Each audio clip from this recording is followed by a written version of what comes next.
Bihar assembly ఎన్నికల్లో NDA కూటమి విజయం సాధించింది. ఈ ఎన్నికల్లో బీజేపీ అభ్యర్థులు చాలా చోట్ల విజయం సాధించారు. అందులో అలీనగర్ నుంచి బీజేపీ అభ్యర్థిగా పోటీ చేసిన మైథిలి ఠాగూర్ ఘన విజయం సాధించారు. ఆమె ఎమ్మెల్యేగా విజయం సాధించి ఈసారి బీహార్ అసెంబ్లీలోకి అడుగు పెట్టనున్న అతి పిన్న వయస్కురాలిగా నిలిచారు. అయితే ఫోక్ సింగర్ నుంచి ఎమ్మెల్యేగా మారిన మైథిలి ఠాగూర్ గురించి పలు ఆసక్తికర విషయాలు ఇప్పుడు తెలుసుకుందాం.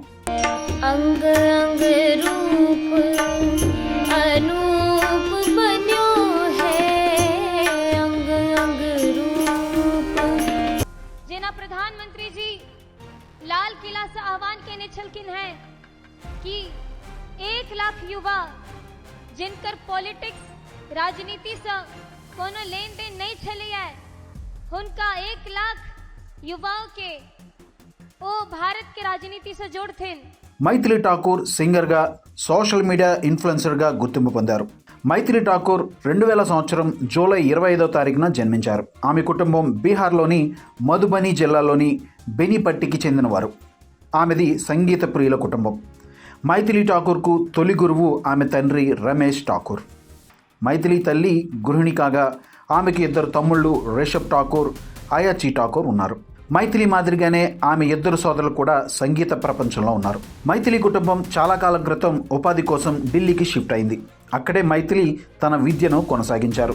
మైథిలి ఠాకూర్ బాల్ భవన్ ఇంటర్నేషనల్ స్కూల్లో చదివారు. ఆమె 12వ తరగతి వరకు ఇక్కడే చదువుకున్నారు. ఆ తర్వాత మైథిలి ఢిల్లీ యూనివర్సిటీలో చేరి BA డిగ్రీని సంపాదించారు. మైథిలి తన చదువుతో పాటు తన కెరీర్పై కూడా ఫోకస్ పెట్టారు. భారతీయ శాస్త్రీయ భక్తి సంగీతంలో మైథిలి శిక్షణ పొందారు. మైథిలి పలు సింగింగ్ రియాలిటీ షోలలో కూడా కనిపించారు.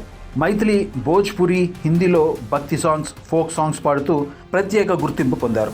భారతదేశంలోనే కాకుండా విదేశాల్లోనూ పాటలు పాడి తనకంటూ ఒక ప్రత్యేకతను తెచ్చుకున్నారు. గతంలో ఎన్నికల కమిషనర్ బీహార్ స్టేట్ ఐకాన్గా మైథిలిని నియమించింది. బీహార్ సాంస్కృతిక అంబాసిడర్గా కూడా ఆమె పనిచేశారు. ఇక 2024 జనవరిలో అయోధ్యలో జరిగిన రామాలయం ప్రారంభోత్సవం సందర్భంగా మైథిలి ఠాకూర్ పాడిన మా శబరి పాటను ప్రధాని మోదీ ప్రశంసించారు. రామాయణంలో శబరి శ్రీరాముడికి పండ్లు సమర్పించిన ఘట్టాన్ని మైథిలి తన స్వరంలో అద్భుతంగా పాడారని మోదీ పేర్కొన్నారు.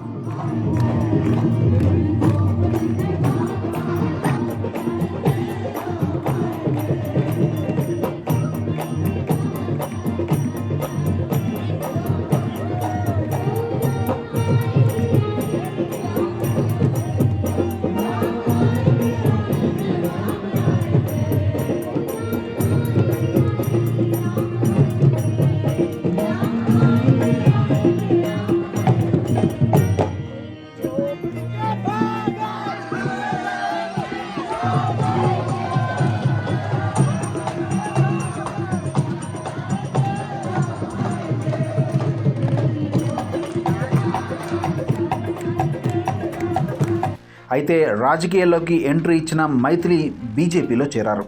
బీజేపీలో చేరి అలీనగర్ నుంచి పోటీ చేశారు. అక్కడ ఆర్జేడీ వినోద్ మిశ్రాను ఓడించి జైంట్ స్లేయర్గా ఆవిర్భవించారు. అయితే రాజకీయాల్లోకి ఎంట్రీ ఇచ్చినప్పటి నుంచి మైథిలి సోషల్ మీడియాలో ట్రెండింగ్ టాపిక్గా మారారు. అలాగే ఎన్నికల్లో పోటీ చేసిన తొలిసారే ఎమ్మెల్యేగా గెలుపొందడంతో మైథిలి ఆనందంలో మునిగిపోయారు. మైథిలి ఠాకూర్ తన ఎన్నికల అఫిడవిట్లో తన ఆస్తులను వెల్లడించారు. తన వద్ద 3,82,00,000 విలువైన ఆస్తులు ఉన్నట్లుగా ప్రకటించారు. అందులో 2,32,00,000 విలువైన చరాస్తులు, 1,50,00,000 విలువైన స్థిరాస్తులు ఉన్నట్లుగా ప్రకటించారు. మైథిలి లైవ్ షోలు, సోషల్ మీడియా, వివిధ బ్రాండ్ ఎండార్స్మెంట్ల ద్వారా డబ్బులు సంపాదిస్తుంది.